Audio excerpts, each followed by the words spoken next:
While the majority of Aussie workers are free to choose their own super fund, many still remain confused about which way to go. The good news is, though, whether you choose an industry fund or a retail fund, a trustee will be appointed to make the tough decisions about your investment on your behalf.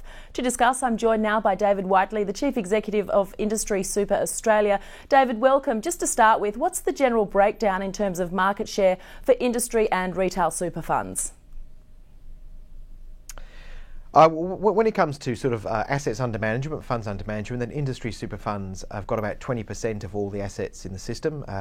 Retail superannuation funds, which are typically run by banks, have got about 28%. But industry super funds have got about 5.5 to 6 million members.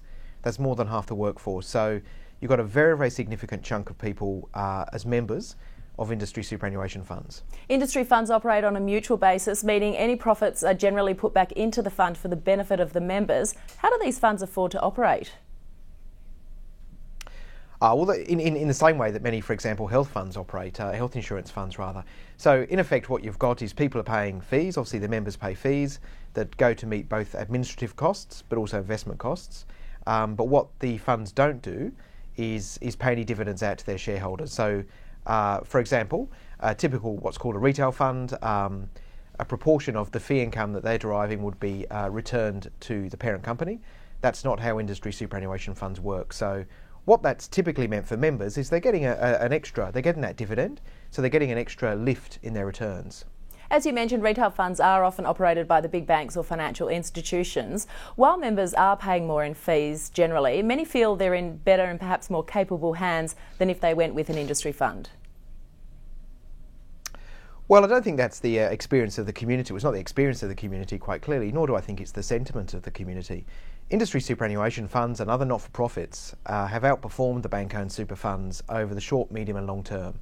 That means that people who are members of industry super funds, on average, will retire with more when they reach retirement. In fact, there was a study published recently by the McKell Institute that showed that an industry fund member could retire 8 years earlier than a member of a bank-owned super fund by virtue of the outperformance.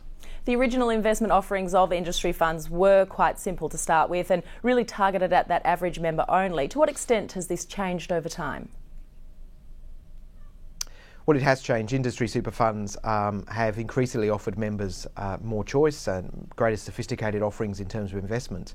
Whether or not this is always a good thing is an interesting question. What we have found, of course, is that members, when they do make their own decisions, don't always get it right. That's the nature of investment.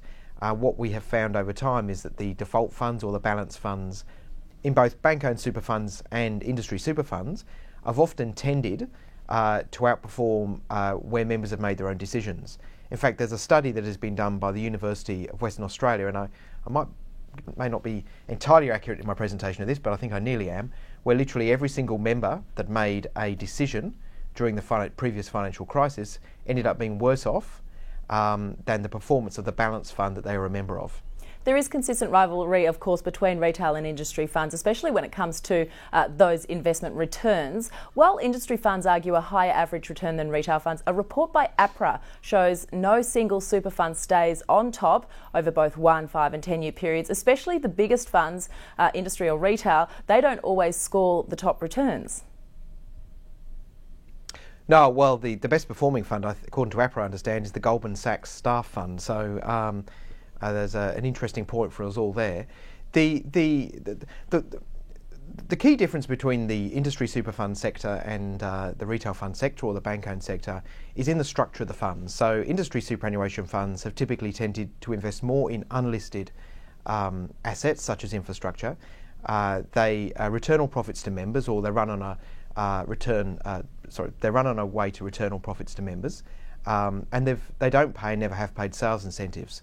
So what you've got is three structural reasons why the industry super sector has tended to outperform the bank-owned sector. David Whiteley, thanks so much for your time again. It's a pleasure, thank you.